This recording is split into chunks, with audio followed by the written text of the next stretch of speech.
Next നമ്മൾ പറയുന്നത് module 4 part 1 computer science and computational thinking. അതിൽ കമ്പ്യൂട്ടർ സയൻസിന്റെ റോൾ എന്താണ് പ്രോബ്ലം സോൾവിങ്ങും എന്താണ്. അപ്പോൾ കമ്പ്യൂട്ടർ സയൻസ് എന്ന് പറഞ്ഞാൽ നമ്മൾ കമ്പ്യൂട്ടേഷണൽ സിസ്റ്റങ്ങളെ പറ്റി പഠിക്കുന്നതിനെയാണ് നമ്മൾ എന്ത് പറയുന്നത് കമ്പ്യൂട്ടർ സയൻസ് എന്ന് പറയുന്നത്. ഹാർഡ്വെയർ ആവാം, സോഫ്റ്റ്വെയർ ആവാം, അൽഗോരിതംസ് ആവാം, പ്രോഗ്രാമിംഗ് ലാംഗ്വേജുകളാവാം, കമ്പ്യൂട്ടറിന്റെ ആർക്കിടെക്ചർ ആൻഡ് ഓർഗനൈസേഷൻ ആവാം, സൈബർ സെക്യൂരിറ്റിനെ പറ്റിയിട്ടാവാം. സൈബർ സെക്യൂരിറ്റി എന്ന് പറഞ്ഞാൽ എന്താ? നമ്മളെ സിസ്റ്റത്തിനെ ഡാറ്റകളെയും അതുപോലെ ഡിവൈസുകളെയൊക്കെ സെക്യൂർ ആക്കുക. സൈബർ അറ്റാക്കുകളിൽ നിന്ന് സെക്യൂർ ആക്കി വെക്കുന്നതിനാണ് സൈബർ സെക്യൂരിറ്റി എന്ന് പറയുന്നത്. അതുപോലെ കമ്പ്യൂട്ടർ റിലേറ്റഡ് ആയിട്ട് ഇന്റർനെറ്റ് ത്രൂ ഒക്കെ വരുന്ന എല്ലാ തരം ക്രൈമുകളും അതിനൊക്കെ എതിരെയുള്ള ഒരു പ്രൊട്ടക്ഷനാണ് സൈബർ സെക്യൂരിറ്റി എന്ന് പറയുന്നത്. പ്രോഗ്രാമിംഗ് ലാംഗ്വേജ് എന്ന് പറഞ്ഞാൽ നമ്മൾ അതിൻ്റെ പ്രോഗ്രാംസ് ക്രിയേറ്റ് ചെയ്യുന്നതിന് വേണ്ടി നമ്മൾ പ്രോഗ്രാമിംഗ് ലാംഗ്വേജസ് പഠിക്കുന്നുണ്ട്. അതും എന്ത് തന്നെയാണ് കമ്പ്യൂട്ടർ സയൻസിന്റെ ഒരു പാർട്ട് തന്നെയാണ്. ഹാർഡ്വെയറുകളെ പറ്റിയിട്ട് വേറെ പഠിക്കുന്നുണ്ട്, സോഫ്റ്റ്വെയറുകളെ പറ്റി സെപ്പറേറ്റ് പഠിക്കുന്നുണ്ട്. ഇതൊക്കെ എന്താണ് കമ്പ്യൂട്ടർ സയൻസിന്റെ കമ്പ്യൂട്ടേഷണൽ സിസ്റ്റത്തിന് പാർട്ടുകളാകും. ഇനി കമ്പ്യൂട്ടേഷണൽ തിങ്കിങ് എന്ന് പറഞ്ഞാൽ നമ്മൾ ഓർത്തു വെക്കേണ്ട ഒരു കാര്യം, നമ്മൾ തിങ്ക് ചെയ്യുന്ന പോലെ തനിയെ ചിന്തിക്കാൻ ആർക്കും കഴിയില്ല, സിസ്റ്റത്തിന് പറ്റുന്നില്ല. അപ്പൊ നമ്മൾ അതിന് കൊടുക്കുന്ന പ്രോബ്ലംസിനുള്ള സൊല്യൂഷൻസ് നമ്മൾ അതിന് പറഞ്ഞു കൊടുക്കണം. എങ്ങനെ ഒരു പ്രോബ്ലത്തിനെ സോൾവ് ചെയ്യണം, അതിന് ഇന്ന മെത്തേഡുകൾ ഉണ്ട്, ആ മെത്തേഡിൽ കൂടെ മാത്രമേ ചെയ്യാവൂ, അങ്ങനെയൊക്കെ നമ്മൾ പറഞ്ഞ്, അല്ലെങ്കിൽ നമ്മൾ അതിനൊരു അൽഗോരിതം ഒരു സ്റ്റെപ്പുകളായിട്ട് നമ്മൾ കുറേ സ്റ്റെപ്പുകൾ ഉണ്ടാക്കി കൊടുക്കും. ആ പ്രോഗ്രാം വെച്ചിട്ടാണ് അത് എന്ത് ചെയ്യുന്നത്, പ്രോബ്ലങ്ങളെ സോൾവ് ചെയ്യുന്നത്. അപ്പോൾ അതിനുള്ള തിങ്കിങ് ആണ് പറയുന്നത്. അത് എങ്ങനെ അതിനെ സോൾവ് ചെയ്യാം. അപ്പോൾ അതിൽ പ്രോബ്ലം സോൾവിങ് എന്ന് പറഞ്ഞാൽ ഒരു പ്രോബ്ലം കിട്ടി കഴിയുമ്പോൾ നമ്മൾ അതിനെ ചെറിയ ചെറിയ പാർട്ടുകളാക്കി മാറ്റും. വലിയൊരു പ്രോബ്ലം കിട്ടിയാൽ അതിനെ ചെറിയ ചെറിയ പല പ്രോബ്ലംസ് ആക്കി മാറ്റും. എന്തിനു വേണ്ടിയിട്ടാണ്? എളുപ്പമാവാൻ വേണ്ടി, പെട്ടെന്ന് നമുക്ക് ഐഡന്റിഫൈ ചെയ്യാൻ പറ്റണം, പെട്ടെന്ന് സോൾവ് ചെയ്യാൻ പറ്റണം, അതിനു വേണ്ടി.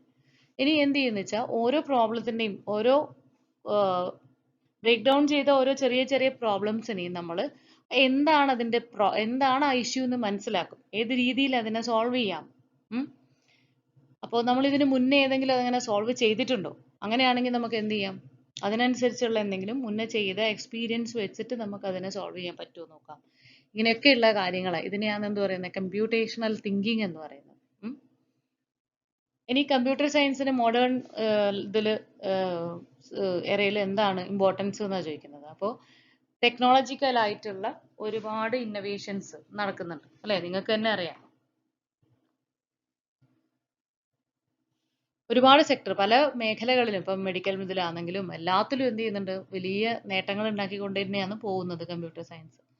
അപ്പോൾ ഇപ്പോൾ നമ്മൾ പറയുന്ന AI, artificial intelligence, machine learning, block ചെയിനുകൾ, ക്വാണ്ടം കമ്പ്യൂട്ടിങ്, ഇതിലൊക്കെ നമ്മൾ അഡ്വാൻസ്മെന്റ് ഉണ്ടാക്കിക്കൊണ്ടിരിക്കുകയാണ്. ഇനി അതിരുകളില്ലാതെ അല്ലെങ്കിൽ ഒരു തടസ്സവും ഇല്ലാതെ, മുന്നിൽ ഒരു പ്രതിബന്ധം ഇല്ലാത്ത രീതിയിൽ നമ്മൾ ഇങ്ങനെ മുന്നേറിക്കൊണ്ട് തന്നെ ഇരിക്കുകയാണ് ഇതിന്റെ കേസിൽ ടെക്നോളജിക്കൽ ഇന്നോവേഷൻസ്.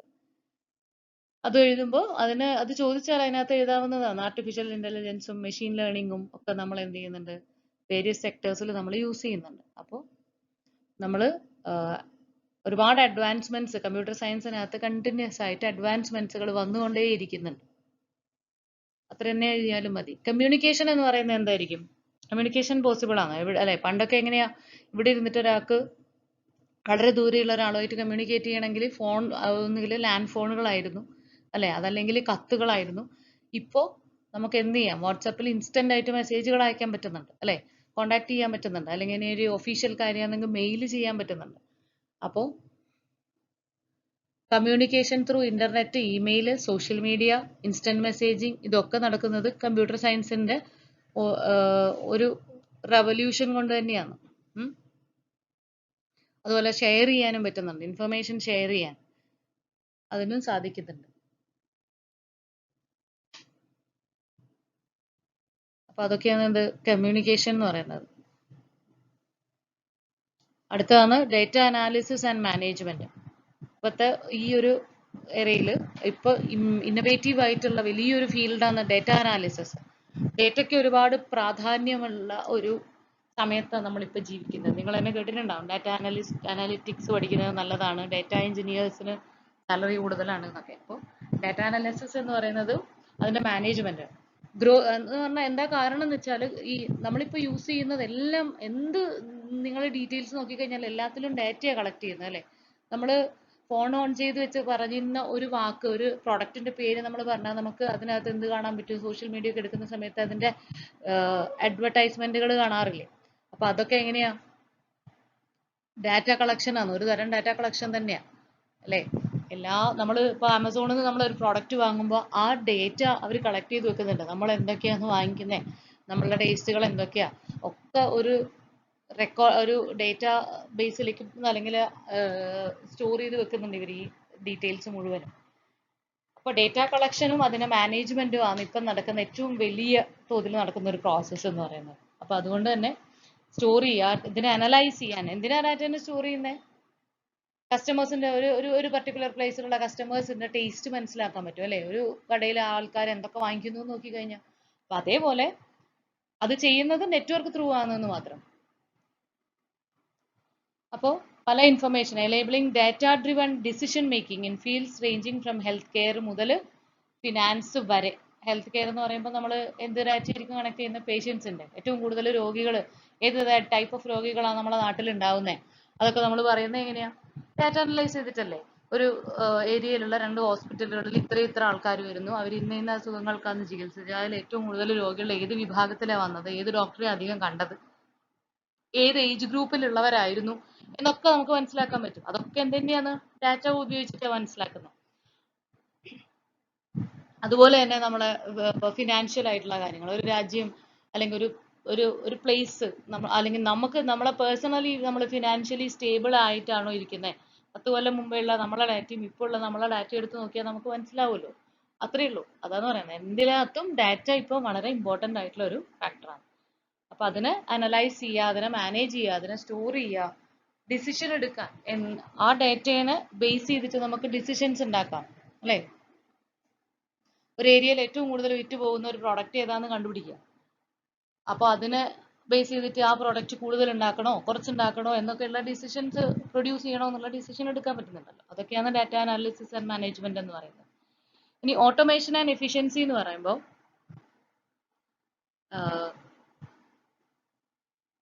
നമ്മളെ ഹ്യൂമൻ എററുകൾ കുറയ്ക്കുക.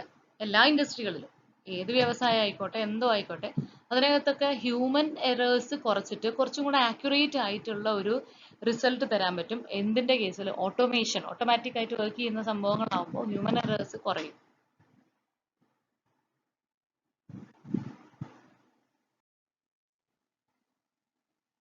അപ്പോൾ അതാണ് ഓട്ടോമേഷൻ ആൻഡ് എഫിഷ്യൻസി. ഓട്ടോമേറ്റഡ് ആയിട്ടുള്ള സിസ്റ്റംസിന്റെ കാൽക്കുലേഷൻസ് ആണെങ്കിലും അതിന്റെ ഇതൊക്കെ എന്തായിരിക്കും? കുറച്ചും കൂടെ ആക്യുറേറ്റ് ആയിരിക്കും. നമ്മളെ ഹ്യൂമൻ എറേഴ്സ് നമുക്ക് അതിനകത്ത് റെഡ്യൂസ് ചെയ്യാൻ പറ്റും. റോബോട്ടിക്സ്, ഓട്ടോണോമസ് വെഹിക്കിൾസ്, അതുപോലെ ഇൻഡസ്ട്രിയൽ ഓട്ടോമേഷൻ അല്ലേ? ഇൻഡസ്ട്രികളിൽ ഇപ്പോൾ എന്തെങ്കിലും ഒരു പ്രോഡക്റ്റ് നമ്മൾ ഉണ്ടാക്കുമ്പോൾ നമ്മൾ മെഷീൻ വെച്ച് ചെയ്യുന്നതും ഹ്യൂമൻ ഇത് വെച്ച് ചെയ്യുന്നതും തമ്മിൽ ഏതിലായിരിക്കും എപ്പോഴും പെർഫെക്ഷൻ കൂടുക? മെഷീനറിയാണ് അല്ലേ? ഓട്ടോമേറ്റഡ് അത് ചെയ്യുന്ന സമയത്ത് അതിനായിരിക്കും കൂടുതൽ. ട്രഡീഷണൽ ആയിട്ടുള്ള ഇതിനേക്കാൾ കൂടുതൽ മറ്റേതിനായിരിക്കും എന്ത്? ഓട്ടോമാറ്റിക്കായിട്ട് ചെയ്യുന്നതിനായിരിക്കും എപ്പോഴും കറക്റ്റായിട്ട് ഒരു ഔട്ട്പുട്ട് തരാനോ അല്ലെങ്കിൽ കറക്റ്റ് ആയിട്ടുള്ള ഒരു പ്രോഡക്റ്റ് തരാനോ ഒക്കെ പറ്റും. പിന്നെ പറയുന്നതാണ് എന്റർടൈൻമെന്റ് ആൻഡ് ഗെയിമിംഗ്. എന്റർടൈൻമെന്റ് എന്ന് പറയുമ്പോൾ നിങ്ങൾക്കറിയാം, ഒരുപാട്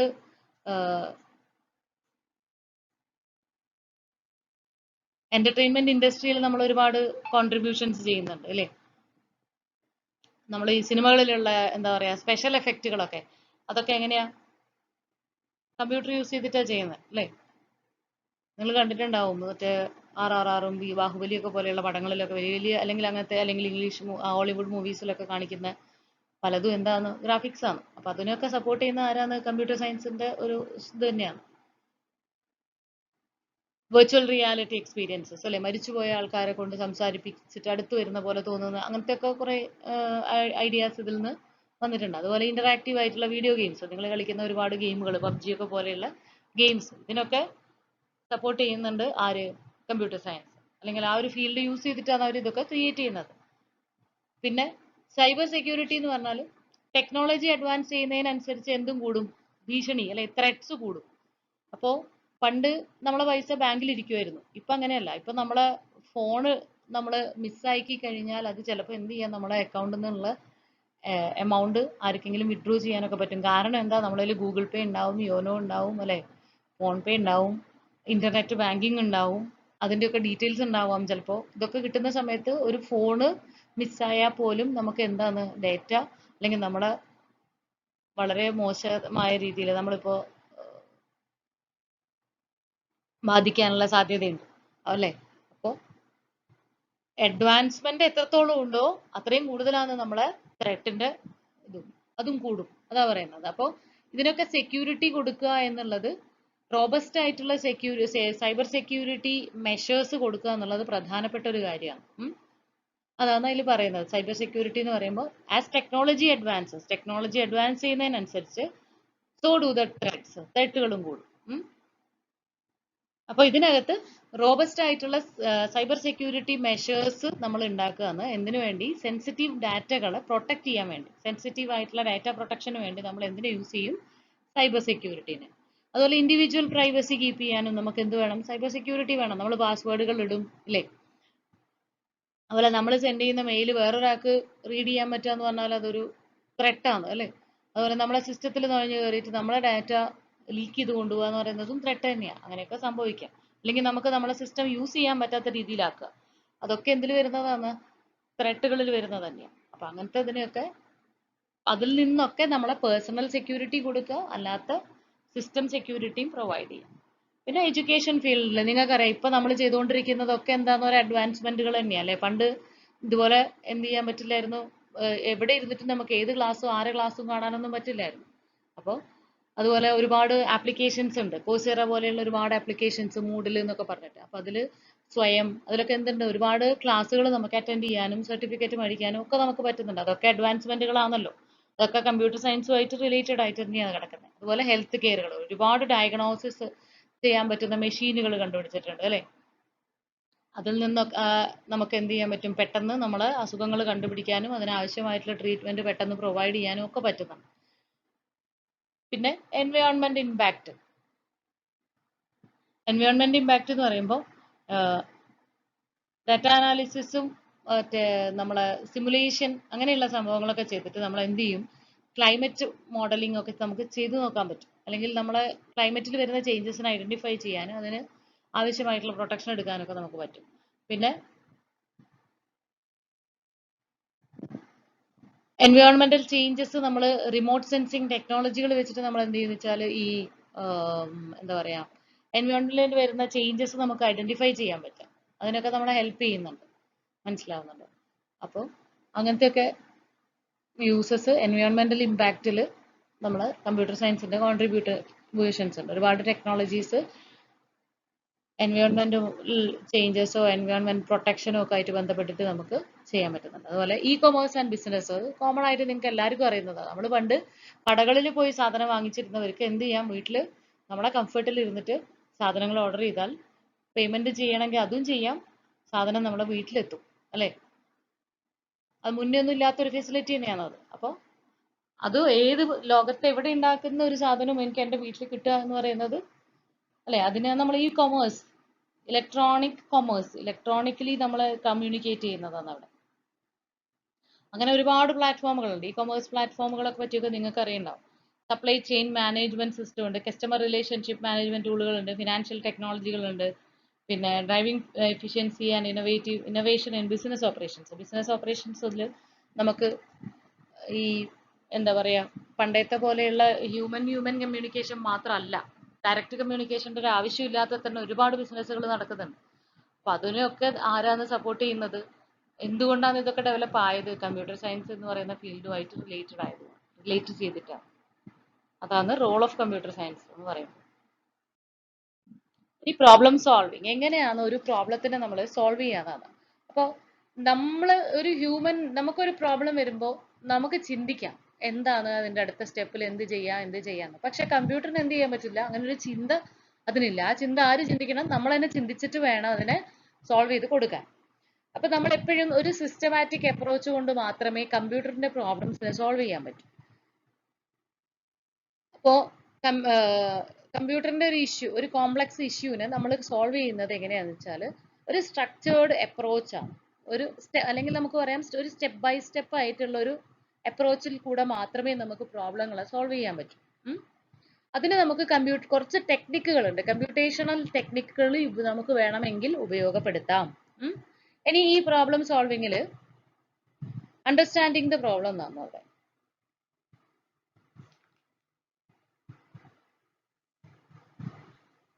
ആ ഹെഡിങ് മാറിപ്പോയതാണ്, പ്രോബ്ലം സോൾവിങ് അല്ല, ഒന്ന് ഇവിടെ മാറിപ്പോയതാണ് കേട്ടോ. എഡിറ്റിങ്ങിൽ എന്തോ പ്രശ്നം പറ്റിയത്. ഈ പ്രോബ്ലം സോൾവിങ് എന്നല്ല, ഡിഫൈനിങ് എ പ്രോബ്ലം എന്നാണ് അവിടെ.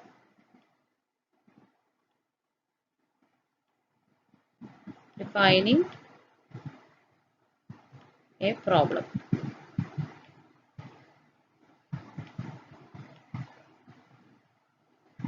ഇത് ഡിഫൈനിങ് എ പ്രോബ്ലം എന്നാണ് കേട്ടോ. ഒരു പ്രോബ്ലത്തിനെ ഡിഫൈൻ ചെയ്യാം എന്ന് പറഞ്ഞാൽ ഒന്നുമില്ല, എന്താണ് നമ്മളെ പ്രോബ്ലം എന്ന് മനസ്സിലാക്കുന്നു, അതിനെ ഡിഫൈൻ ചെയ്യുന്നു, ഇത് ഇന്നതാണ്, ഇതാണ് പ്രോബ്ലം. ഇനി ആ പ്രോബ്ലത്തിന് നമ്മൾ രണ്ടാമത്തെ സ്റ്റെപ്പ് എന്താണെന്ന് വെച്ചാൽ അതിനെ നമ്മൾ ചെറിയ ചെറിയ മോഡ്യൂളുകളായിട്ട് മാറ്റുന്നു. Break down the problems into sub problems ആണ്, സം പ്രോബ്ലം അല്ല. ഇത് നിങ്ങൾ പെട്ടെന്ന് ചെയ്തപ്പോഴേ ചെറിയ സ്പെല്ലിംഗ് മിസ്റ്റേക്കുകൾ വന്നിട്ടുണ്ട്.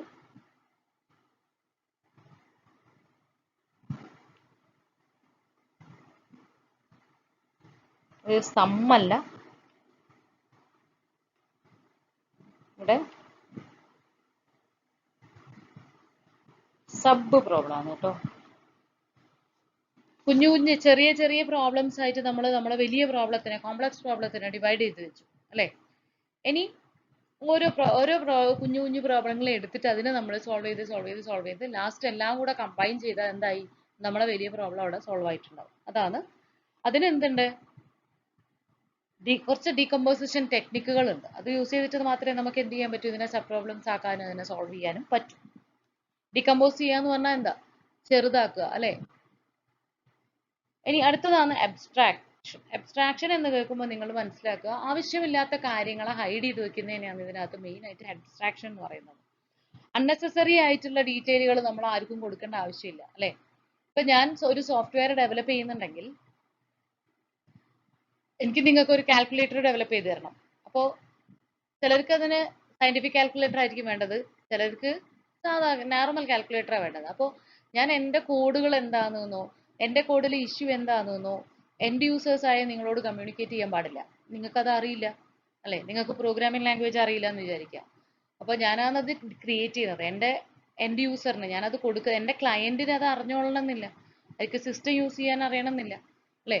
സിസ്റ്റത്തിലെ പ്രോബ്ലംസ് എന്തൊക്കെയാണ്, അല്ലെങ്കിൽ പ്രോഗ്രാംസ് എന്തൊക്കെയാണ്, ഹാർഡ്വെയർ എങ്ങനെയാണ്, നിങ്ങളുടെ സോഫ്റ്റ്വെയർ എന്താ, ഇതൊന്നും നമ്മളെ എൻഡ് യൂസേഴ്സിന് അല്ലെങ്കിൽ ക്ലയൻസിന് അറിയുന്നുണ്ടാവില്ല. അപ്പോൾ അവർക്ക് അനാവശ്യമായിട്ട് നമ്മളെ കോഡുകൾ കൊണ്ടു കൊടുക്കേണ്ട ഒരാവശ്യമില്ല. അവർക്ക് എന്ത് കണ്ടാൽ മതി, അവർക്ക് എവിടെയാണോ ഇന്ററാക്ട് ചെയ്യേണ്ടത് ആ പോർഷൻ മാത്രം കാണിച്ചു കൊടുത്താൽ മതി അല്ലേ. ഇപ്പൊ നിങ്ങൾ ഗൂഗിൾ ഫോമിൽ ഡാറ്റ സബ്മിറ്റ് ചെയ്തിട്ടൊക്കെ ഉണ്ടാവും, അതിന്റെ പുറകിൽ എന്താ, എങ്ങനെയാ വർക്ക് ചെയ്യുന്നതെന്ന് നിങ്ങൾക്ക് അറിയോ, ഇല്ല. നമ്മൾ അതിനെപ്പറ്റി ബോധേടല്ല. അത് തന്നെയാന്ന് പറയുന്നത്, അതിനെയാണ് അബ്സ്ട്രാക്ഷൻ എന്ന് പറയുന്നത്. മനസ്സിലായോ. ഇപ്പൊ ഇമെയിൽ അയക്കുന്നു, നമ്മൾ യൂസർ ഫ്രണ്ട്ലി ആയിട്ട് കമ്പോസ് അടിക്കുന്നു, ടൈപ്പ് ചെയ്യുന്നു, മെയിൽ ടു അഡ്രസ് അയക്കുന്നു, സബ്ജക്ട് എടുക്കുന്നു, എന്തെങ്കിലും അറ്റാച്ച് ചെയ്യാനുണ്ടെങ്കിൽ എല്ലാം ബട്ടൺ പ്രൊവൈഡ് ചെയ്തിട്ടുണ്ട്. അതിന്റെ പുറകിൽ ഇത് എങ്ങനെയാണ് അടുത്ത ആളുടെ അടുത്ത് എത്തുന്നത് എന്നുള്ള ഒരു ഡീറ്റെയിലും നമ്മുടെ മുന്നിൽ അവിടെ കാണുന്നില്ല. അതിനെയാണ് നമ്മൾ അബ്സ്ട്രാക്ഷൻ എന്ന് പറയുന്നത്. മനസ്സിലായി എന്ന് വിചാരിക്കുന്നു.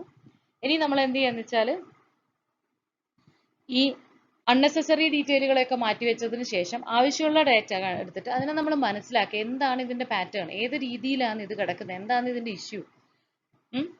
പിന്നെ മുന്നേ ഉള്ള പ്രോബ്ലംസ് ഉണ്ടല്ലോ, അതുമായിട്ട് നമുക്കൊന്ന് കമ്പയർ ചെയ്ത് നോക്കാം. അല്ലെങ്കിൽ എന്തെങ്കിലും ഒരു മോഡൽ വെച്ച് നമുക്ക് അതിനെ ഇത്തരത്തിലുള്ളതാണ് എൻ്റെ പ്രോബ്ലം, ഇതാണ് ഇതിന്റെ പ്രശ്നം, ഇതിനെ ഇന്ന രീതിയിൽ സോൾവ് ചെയ്യാൻ പറ്റും എന്നുള്ള ഒരു ജനറലൈസേഷനിലേക്ക് നമ്മൾ എത്തിച്ചേരുകയാണ്. അതുപോലെ നമ്മളെ പ്രോബ്ലത്തിന് നമ്മൾ ചില മോഡലുകൾ ഉപയോഗിച്ചിട്ട് അതിനെ റെപ്രസെന്റ് ചെയ്യുന്നു. ഇപ്പോൾ നമ്മൾ ഒരു വീട് വെക്കുന്നു, വീട് വെക്കാൻ നമ്മൾ ആദ്യം ഒരു സോഫ്റ്റ് കോപ്പി അല്ലെങ്കിൽ ഒരു മോഡൽ ഉണ്ടാക്കി വെക്കുന്നില്ലേ, അതുപോലെ ഈ പ്രോബ്ലത്തിന്റെ ഒരു മോഡൽ നമ്മൾ മനസ്സിൽ ക്രിയേറ്റ് ചെയ്ത് വെക്കുകയാണ്, എങ്ങനെ സോൾവ് ചെയ്യാം. പിന്നെ നമ്മൾ ഇതിനെ സോൾവ് ചെയ്യണമെന്നുണ്ടെങ്കിൽ നമ്മൾ കുറച്ച് ലോഗരിതമിക് ആയിട്ട് ചിന്തിക്കണം. ലോഗരിതം എന്ന് പറഞ്ഞാൽ എന്താ, സ്റ്റെപ്പ് ബൈ സ്റ്റെപ്പ് ആയിട്ടുള്ള ഇൻസ്ട്രക്ഷൻസ് അല്ലെങ്കിൽ ഒരു സ്റ്റെപ്പ് ബൈ സ്റ്റെപ്പ് ആയിട്ടുള്ള സൊല്യൂഷൻ ആണ്. ഒരു പ്രൊസീജിയർ എഴുതും നമ്മൾ സ്റ്റെപ്പ് ബൈ സ്റ്റെപ്പ് ആയിട്ട്. അപ്പൊ ഈ അൽഗോരിതത്തിലേക്ക് കൂടെ നമ്മൾ എവിടെ എത്തിച്ചേരണം? സൊല്യൂഷനിൽ എത്തിച്ചേരണം എന്നാണ്. ഈ അൽഗോരിതംസ് എന്ന് പറയുമ്പോൾ പല തരത്തിലുള്ള അൽഗോരിതംസും ഉണ്ട്. എല്ലാവരും ഒരേ അൽഗോരിതം തന്നെ ഫോളോ ചെയ്യണം എന്നില്ല. ഇപ്പൊ നിങ്ങൾ മാത്സ് ഒക്കെ ചെയ്യുമ്പോൾ ഒരു പ്രോബ്ലം ഞാൻ ചെയ്യുന്ന മെത്തേഡിലായിക്കൊള്ളണം എന്നില്ല നിങ്ങൾ ചെയ്യുന്നത്. നിങ്ങൾക്ക് നിങ്ങളതായ സൊല്യൂഷൻസ് ആയിരിക്കും. അതേപോലെ തന്നെ ഒരു പ്രോബ്ലത്തിന് പല അപ്രോച്ചസിലെ കൂടെ ആർക്കും സോൾവ് ചെയ്യാം. ഒരേ ഒരു അൽഗോരിതം മാത്രമല്ല, ഒരു പ്രോബ്ലത്തിന് ഒരുപാട് അൽഗോരിതംസ് ഉണ്ടാവും. മനസ്സിലായോ? അപ്പൊ ഏത് അൽഗോരിതമാണ് ഏറ്റവും എഫിഷ്യന്റ് ആയത്, യൂസ്ഫുൾ ആയത് എന്നൊക്കെ നോക്കിയിട്ട് നമ്മൾ ആ അൽഗോരിതം വെച്ചിട്ട് അതിനെ സോൾവ് ചെയ്യാം. ഇനി പാറ്റേൺ റെക്കഗ്നൈസ് ചെയ്യാം. നമ്മൾ മുന്നേ ചെയ്ത പ്രോബ്ലംസും അല്ലെങ്കിൽ നമ്മൾ മുന്നേ സോൾവ് ചെയ്ത പ്രോബ്ലംസും ആയിട്ട് ഇപ്പോഴത്തെ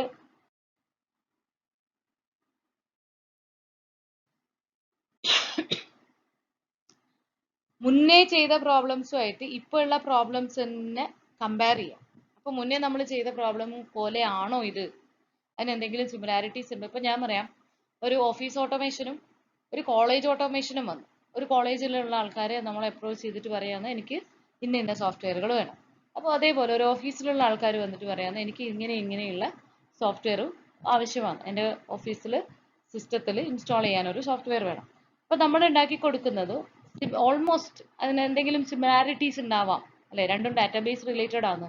അപ്പോൾ ആ ഡാറ്റാബേസ് റിലേറ്റഡ് ആയിട്ടുള്ള ഒരു പ്രോബ്ലത്തിൽ എന്താണ് എനിക്ക് ഇഷ്യൂ വന്നത്, മുന്നേ കോളേജിന്റെ ഇത് ചെയ്യുന്ന സമയത്ത് വന്ന പ്രശ്നങ്ങൾ എന്തൊക്കെയാ, അങ്ങനെ ഒരു പ്രശ്നം മറ്റതിൽ വന്നു കഴിഞ്ഞാൽ എനിക്ക് എന്ത് ചെയ്യാൻ പറ്റും? സോൾവ് ചെയ്യാൻ പറ്റും. മുന്നേ ഞാൻ എക്സ്പീരിയൻസ്ഡ് ആണ് ആ കാര്യത്തിൽ. അതുപോലെ മുന്നേ ചെയ്തൊരു കാര്യം ഇപ്പൊ ചെയ്തൊരു പ്രോബ്ലം തമ്മിൽ കമ്പയർ ചെയ്യുക, അത്രേ ഉള്ളൂ. പാസ്റ്റ് എക്സ്പീരിയൻസിൽ നിന്ന് നമ്മൾ പുതിയ പ്രോബ്ലത്തിൽ വരുന്ന പ്രശ്നങ്ങളെ ഇല്ലാതാക്കാൻ ശ്രമിക്കുക. അറിയുന്ന കൺസെപ്റ്റുകളും അറിയുന്ന സൊല്യൂഷനും ഒക്കെ ആയിട്ട് നമ്മൾ റിലേറ്റ് ചെയ്ത് നോക്കുക നമ്മളെ പുതിയ പ്രോബ്ലത്തിന്. അപ്പൊ അത് എന്ത് ചെയ്യാൻ പറ്റും? നമുക്ക് കൂടുതൽ എളുപ്പത്തിൽ സോൾവ് ചെയ്യാൻ പറ്റും. ഇനി നമ്മൾ ഓരോ പ്രോബ്ലങ്ങളും അല്ലെങ്കിൽ ഓരോ നമ്മൾ ഇപ്പൊ ഇവിടെ പ്രോബ്ലം എന്ന് നമ്മൾ ഉദ്ദേശിക്കുന്ന എന്തിനെയാണ്? നമ്മളൊരു സോഫ്റ്റ്വെയർ പ്രോഡക്റ്റിന് ഉണ്ടാക്കുക എന്ന് പറയുന്നത് അല്ലെ? അതാണ് നമുക്കൊക്കെ വരാവുന്ന ഏറ്റവും വലിയ പ്രോബ്ലം. അപ്പോൾ അതില് പലതിലും പല ഡാറ്റകളായിരിക്കും യൂസ് ചെയ്യുന്നുണ്ടാവും അല്ലെ? ഡേറ്റ എന്ന് പറഞ്ഞാൽ എന്തായിരിക്കാം? ചിലപ്പോ പേരുകളാവാം, നമ്പറുകളാവാം അല്ലെ? ഒരു ബഡ്ജറ്റിൽ നമ്മൾ എന്തിനാണ് ഡേറ്റ, അതിനകത്ത് മെയിൻ ആയിട്ട് യൂസ് ചെയ്യുന്ന ഡാറ്റ എന്തായിരിക്കും? മണി പ്രോബ്ലംസ് ആയിരിക്കും അല്ലെ? അതുപോലെ ഇപ്പോൾ ഒരു ഇയർ വൈസ് നമുക്ക് ഉണ്ടാവുന്ന ഒരു ഗ്രോത്തിനെ കണക്കാക്കണം. അപ്പോൾ എക്കണോമിക്കൽ ആയിട്ടുള്ള ഇതെന്ന് പറയുന്നത് സംതിങ് റിലേറ്റഡ് ടു എക്കണോമിക് അല്ലെങ്കിൽ അങ്ങനത്തെ വാല്യൂസ് ആയിരിക്കും. അപ്പോൾ അല്ലെങ്കിൽ ഒരു കോളേജിലെ സ്റ്റുഡൻസിന്റെ മാർക്ക് എന്ന് പറയുന്നത് എന്തായിരിക്കും? നമ്പേഴ്സ് ആണ് അല്ലെ? അപ്പൊ നമ്മൾ റെപ്രസെന്റ് ചെയ്യുന്ന ഡാറ്റ എന്ന് പറയുന്നത് പലതരം ഡാറ്റകളായിരിക്കാം. അപ്പോൾ നിങ്ങളെ പ്രോബ്ലത്തിന് അല്ലെ നമ്മളിപ്പോൾ സോൾവ് ചെയ്യുന്ന പ്രോബ്ലത്തിന് ഏറ്റവും സ്യൂട്ടബിൾ ആയിട്ടുള്ള ഡാറ്റ സ്ട്രക്ചർ ഏതാണ് അത് കണ്ടുപിടിക്കുക എന്ന് പറഞ്ഞാൽ നമ്മൾ യൂസ് ചെയ്യുന്ന ഡാറ്റയ്ക്ക് അനുയോജ്യമായിട്ടുള്ള സ്ട്രക്ചറുകൾ കണ്ടുപിടിച്ചിട്ട് വേണം അതിനെ സോൾവ് ചെയ്യാൻ. പിന്നെ പറയുന്നത് ഒരു പ്രോബ്ലം സോൾവ് ചെയ്യുന്ന സമയത്ത് ഏറ്റവും കുറഞ്ഞ സമയത്തിൽ ഏറ്റവും കുറച്ച് സ്പേസ് എന്ന് പറഞ്ഞാൽ മെമ്മറി യൂസ് ചെയ്തിട്ട് വേണം ഇത് ചെയ്യാൻ. മനസ്സിലാവുന്നുണ്ടോ? ഒരു പ്രോബ്ലം സോൾവ് ചെയ്യുമ്പോൾ എപ്പോഴും ചിന്തിക്കേണ്ട ഒരു കാര്യം, ഏറ്റവും കുറച്ച് മെമ്മറിയെ നമ്മൾ വേസ്റ്റ് ചെയ്യാൻ പാടുള്ളൂ. അതുപോലെ തന്നെ ഏറ്റവും കുറച്ച് സമയം കൊണ്ട് ഇത് എക്സിക്യൂട്ട് ചെയ്തു തരണം. അപ്പോൾ സമയം എന്ന് പറയുമ്പോൾ സിസ്റ്റത്തിന്റെ സമയമാണ്, നമ്മളെ സമയമൊന്നുമല്ല. അപ്പോൾ വളരെ ചെറിയ നാനോ സെക്കൻഡുകളോ മൈക്രോ സെക്കൻഡുകളോ ഒക്കെ ആയിരിക്കും അതിന് സമയം എന്ന് പറയുന്നത്. അപ്പോൾ അത് ആലോചിക്കുക. അതാണ് time complexity and space. Space എന്ന് പറഞ്ഞാൽ മെമ്മറി സ്പേസ്, മിനിമം മെമ്മറി സ്പേസിൽ എഫിഷ്യൻ്റ് ആയിട്ട് വളരെ പെട്ടെന്ന് കിട്ടുന്ന റിസൾട്ടുകൾ, അതിനെ നമ്മൾ എഫിഷ്യൻറ്റ് പ്രോഗ്രാം എന്ന് പറയും. അങ്ങനെ ഒരു പ്രോഗ്രാം ഉണ്ടെങ്കിൽ അത് എഫിഷ്യൻ്റ് ആണെന്ന് പറയും, എഫക്റ്റീവ് ആണെന്നൊക്കെ പറയും. അപ്പോൾ നമ്മളൊരു ഡാറ്റനെ റെപ്രസെന്റ് ചെയ്യുമ്പോൾ കുറഞ്ഞ സ്പേസ് യൂസ് ചെയ്യണം. അതുപോലെ ഒരു പ്രോഗ്രാം ക്രിയേറ്റ് ചെയ്യുമ്പോൾ അതിന്റെ ടൈം ഏറ്റവും കുറവായിരിക്കണം, ഏറ്റവും പെട്ടെന്ന് റിസൾട്ട് കിട്ടണം. അതൊക്കെയാണ് നമ്മൾ ഡാറ്റ റെപ്രസെന്റേഷനിൽ കൺസിഡർ ചെയ്യുന്നത്. ഇനി അൽഗോരിതം ഡിസൈൻ ചെയ്യുമ്പോൾ ഒരു അൽഗോരിതം എഴുതി കഴിഞ്ഞാൽ ഒരൊറ്റ പ്രാവശ്യം എഴുതിയത് കൊണ്ട് അവിടെ നിൽക്കുന്നില്ല. നമ്മൾ നമ്മളെ ഡാറ്റ ഇട്ടിട്ട് അതിനെ ഒന്ന് സോൾവ് ചെയ്ത് നോക്കും. അപ്പോൾ അതിനകത്ത് ചിലപ്പോൾ വല്ല ഇഷ്യൂസ് നമുക്ക് വരാം. അതിനെ പിന്നെയും നമ്മൾ എന്ത് ചെയ്യേണ്ടി വരും?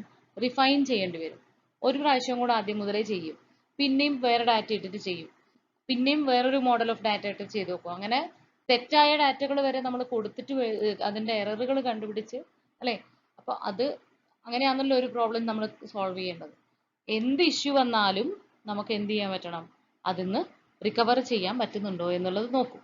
അങ്ങനെ റിഫൈൻ ചെയ്യും എന്തിനെ, സിസ്റ്റത്തിന്, അല്ലെങ്കിൽ ഒരു ആപ്ലിക്കേഷന്, അല്ലെങ്കിൽ ഒരു പ്രോബ്ലം സോൾവ് ചെയ്ത് കഴിഞ്ഞാൽ അൽഗോരിതം കിട്ടും. അൽഗോരിതം എന്ന് പറഞ്ഞാൽ നമുക്ക് ആലോചിക്കുക ഒരു പ്രോഗ്രാമാന്ന് വിചാരിച്ചോളൂ. ആ പ്രോഗ്രാം തരുന്ന ഔട്ട്പുട്ട് കറക്റ്റ് ആണോ, ഇത് തന്നെയാണോ നമുക്ക് വേണ്ടത്, ഇത് കിട്ടുന്ന ഏത് വാല്യൂ ഇട്ട് കൊടുത്താലും ഇങ്ങനെ കിട്ടുന്നുണ്ടോ, ആവശ്യമുള്ള എല്ലാ ഡാറ്റകളും എൻ്റർ ചെയ്യാൻ പറ്റുന്നുണ്ടോ, എല്ലാ ഡാറ്റകളും ആവശ്യത്തിനനുസരിച്ച് റിട്രീവ് ചെയ്യാൻ പറ്റുന്നുണ്ടോ, ക്ലയന്റിന് അല്ലെങ്കിൽ കസ്റ്റമറിന് ആവശ്യമുള്ള രീതിയിലാണോ ഇതൊക്കെ കിട്ടുന്നത്, ഇതൊക്കെ നമ്മൾ തിരിച്ചു കുറച്ച് ഒരുപാട് ടെസ്റ്റ് ചെയ്ത് നോക്കും. എന്നിട്ട് മാത്രമാണ് അതിനെയാണ് റിഫൈനിങ് എന്ന് പറയുന്നത്. അപ്പൊ അതിനകത്ത് ഏറ്റവും കൂടുതൽ നോക്കേണ്ടത് എന്തൊക്കെ തരം എററുകൾ വരുന്നുണ്ട് എന്നുള്ളതാണ്. അല്ലാതെ നമ്മളത് ക്ലയന്റിന് കൊടുത്തു കഴിഞ്ഞിട്ട് പിന്നെ നമ്മൾ എറർ ചെക്ക് ചെയ്തിട്ട് കാര്യമുണ്ടോ?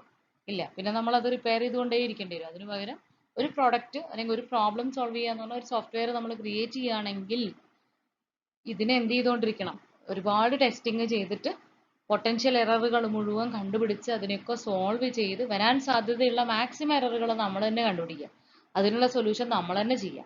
അതിന് ശേഷം മാത്രം അപ്പോഴാണ് നമ്മൾ ആ പ്രോബ്ലം സോൾവ് ചെയ്തു എന്ന് പറയാൻ പറ്റും. പിന്നെ അതാണ് ഇവിടെയും പറയുന്നത്, ഇവാലുവേഷൻ ആൻഡ് ടെസ്റ്റിംഗ്. അപ്പോൾ നമ്മളൊരു സോഫ്റ്റ്വെയർ ഉണ്ടാക്കി വിചാരിക്കുക, അതിനെ ഇവാലുവേറ്റ് ചെയ്യണം, അത് എഫക്റ്റീവ് ആണോ, അത് കറക്റ്റ് ആണോ, കിട്ടുന്ന ആൻസറുകൾ അല്ലെങ്കിൽ റിസൾട്ട് കറക്റ്റ് ആവണോ. അല്ലേ, സ്റ്റുഡൻറ്റിൻ്റെ ഇൻഫർമേഷൻ എടുക്കാൻ പറഞ്ഞിട്ട് എനിക്ക് ടീച്ചേഴ്സിൻ്റെ ഇൻഫർമേഷൻ തന്നാൽ അത് കറക്റ്റാന്ന് പറയാൻ പറ്റുമോ? ഇല്ല. അപ്പം ഞാൻ ഇപ്പോൾ റോൾ നമ്പർ കൊടുത്താൽ റോൾ നമ്പറും ക്ലാസ്സും എൻ്റർ ചെയ്ത് കൊടുക്കുമ്പോൾ എനിക്ക് സ്റ്റുഡൻറ്റിൻ്റെ ഡീറ്റെയിൽ കിട്ടുന്നുണ്ടോ, അല്ലെങ്കിൽ ഒരു ടീച്ചേഴ്സിൻ്റെ ID കൊടുത്തു കഴിഞ്ഞാൽ ആ ടീച്ചറെ കറസ്പോണ്ടിങ് ഡാറ്റ കിട്ടുന്നുണ്ടോ? ഇനി അങ്ങനെയുള്ള എല്ലാ, ഇപ്പം ഫസ്റ്റ് ഇയറിൻ്റെ മാർക്ക് ലിസ്റ്റ് വേണം എനിക്ക്, ഞാൻ സ്റ്റോർ ചെയ്ത് വെച്ചിട്ടുണ്ട്. അപ്പോൾ അത് ഫസ്റ്റ് ഇയേഴ്സിൻ്റെ ID കൊടുക്കുന്ന സമയത്ത് അതിനകത്തുനിന്ന് എനിക്ക് റിട്രീവ് ചെയ്ത് കിട്ടുന്നുണ്ടോ, അല്ലെങ്കിൽ ഒരു പെർട്ടിക്കുലർ ക്ലാസ് നെയിം അടിച്ചു കഴിഞ്ഞാൽ അതിനകത്തുള്ള സ്റ്റുഡൻസിന് കിട്ടുന്നുണ്ടോ, ഇങ്ങനെയൊക്കെ നമുക്ക് എന്ത് ചെയ്യാം, പലതരത്തിൽ ഇവാലുവേറ്റ് ചെയ്യാം. അത് മാത്രമൊന്നുമല്ല ടെസ്റ്റിംഗ് എന്ന് പറഞ്ഞാൽ വലിയൊരു, നിങ്ങൾക്ക് മനസ്സിലാവാൻ വേണ്ടി വളരെ സിമ്പിളായിട്ട് പറഞ്ഞു എന്നേ ഉള്ളൂ. അതിനകത്ത് ഒരുപാട് കോംപ്ലിക്കേറ്റഡ് ആയിട്ടുള്ള സോഫ്റ്റ്വെയർ ഡെവലപ്പേഴ്സ് ഒക്കെ ചെയ്യുന്ന ഒരു വലിയ പ്രോസസ്സ് തന്നെയാണ് ടെസ്റ്റിംഗ് എന്ന് പറയുന്നത്. അപ്പോൾ പലതരത്തിലുള്ള ഇൻപുട്ടുകൾ ഇട്ടിട്ട് നമ്മൾ ചെയ്ത് നോക്കും, എന്തൊക്കെ എറർ വരുന്നുണ്ട്, അപ്പോൾ ആ എററിനെ മാറ്റണം. അങ്ങനെ നമ്മൾ അതിൻ്റെ പെർഫോമൻസ് അളക്കും, എത്രത്തോളം പെർഫെക്റ്റ് ആണിത്. അങ്ങനെയുള്ള ഒരു സോഫ്റ്റ്വെയർ, അതാണ് ഇവാലുവേഷൻ ആൻഡ് ടെസ്റ്റിംഗ് എന്ന് പറയുന്നത്. നമ്മൾ എഴുതിയ അൽഗോരിതം വെച്ച് നമ്മൾ ക്രിയേറ്റ് ചെയ്യുന്ന പ്രോഗ്രാം അല്ലെങ്കിൽ സൊല്യൂഷൻ എന്ന് പറയാം നമുക്ക്, അത് എത്രത്തോളം എഫക്റ്റീവ് ആണ്, എത്രത്തോളം പെർഫോം ചെയ്യുന്നുണ്ട് എന്നുള്ളത് കണ്ടുപിടിക്കും. ഇനി കിട്ടിയ റിസൾട്ടിനനുസരിച്ച് നമ്മൾ ഫീഡ്ബാക്ക് ഉണ്ടാവും. അല്ലേ, അയ്യോ ഈ ഒരു ഇൻപുട്ട് കൊടുക്കുമ്പോൾ ഇന്ന എററുകൾ വരുന്നുണ്ട്, അത് പാടില്ല, നമുക്ക് ആ എറർ പാടില്ല, നമുക്ക് എന്ത് കിട്ടണം, ആ എറർ എങ്ങനെയെങ്കിലും അതൊന്ന് മാറ്റണം. അപ്പോൾ ആ ഇൻപുട്ട് കൊടുക്കുമ്പോൾ എനിക്ക് ഇന്ന രീതിയിലാണ് ഔട്ട്പുട്ട് വരേണ്ടത്, അത് കിട്ടുന്നില്ല എന്നുണ്ടെങ്കിൽ ഞാൻ എന്ത് ചെയ്യും, അപ്പോൾ എനിക്കതൊരു ഫീഡ്ബാക്ക് ആണ്. അല്ലേ, അപ്പം അല്ലെങ്കിൽ ഞാനൊരു പ്രൊഡക്റ്റ് ഉണ്ടാക്കി, ഒരു സോഫ്റ്റ്വെയർ പ്രൊഡക്റ്റ് ഉണ്ടാക്കി ഞാൻ എൻ്റെ ക്ലയൻറ്റിന് ഡെലിവർ ചെയ്തു. അപ്പോൾ അയാൾ ചെക്ക് ചെയ്യുമ്പോൾ അയാൾക്ക് തോന്നുകയാണ് ഇതിനകത്ത് എന്തോ പ്രശ്നമുണ്ട്, അയാൾ ഉദ്ദേശിച്ച രീതിയിലല്ല ഇത് കിടക്കുന്നത്, ഇന്ന റിസൾട്ടും കൂടെ വേണം, ഒരു പെർട്ടിക്കുലർ റിസൾട്ടും കൂടെ അതിനകത്ത് ആഡ് ചെയ്യണം. അങ്ങനെയൊക്കെ പറയുന്നതിന് നമുക്ക് അതിനകത്ത് നിന്ന് എന്ത് കിട്ടി, ഫീഡ്ബാക്ക് കിട്ടി. അല്ലേ, അത് വെച്ചിട്ട് നമ്മൾ പിന്നെയും എന്ത് ചെയ്യും, ഐട്രേറ്റ് ചെയ്യും സൊല്യൂഷൻസിനെ. അങ്ങനെ കിട്ടിക്കഴിയുമ്പോൾ ആ അപ്രോച്ച് അല്ലെങ്കിൽ ആ പ്രോഗ്രാം എന്ന് പറയുന്നത് റിഫൈൻഡ് ആയിരിക്കും, എഫിഷ്യൻ്റ് ആയിരിക്കും. അപ്പോൾ എഫിഷ്യൻസി കൂട്ടാൻ വേണ്ടിയിട്ട് നമ്മൾ എന്ത് ചെയ്തുകൊണ്ടിരിക്കുന്നത്, ടെസ്റ്റിംഗ് ഒക്കെ ചെയ്തുകൊണ്ടിരിക്കുന്നത്. Consider alternative approaches and refinements. അപ്പോൾ ഇടയ്ക്കിടയ്ക്ക് എന്ത് ചെയ്യുക, ആൾട്ടർനേറ്റീവ് ആയിട്ടുള്ള അപ്രോച്ചുകൾ കൺസിഡർ ചെയ്യണം. നമ്മൾ ഒരേ മെത്തേഡ് മാത്രമല്ല, പലതരത്തിൽ ആൾട്ടർനേറ്റീവ് മറ്റുള്ള പല അപ്രോച്ചസുകളും നമ്മൾ സമീപനങ്ങളും നോക്കുക, അതുപോലെ അതിൻ്റെ റിഫൈൻമെന്റുകളും നോക്കണം. അങ്ങനെയാകുമ്പോഴാണ് ആ സിസ്റ്റം എന്താവും, അല്ലെങ്കിൽ ആ ഒരു സോഫ്റ്റ്വെയർ എന്തായി കിട്ടും, പക്ക പെർഫെക്റ്റ് ആയിട്ട് കിട്ടും.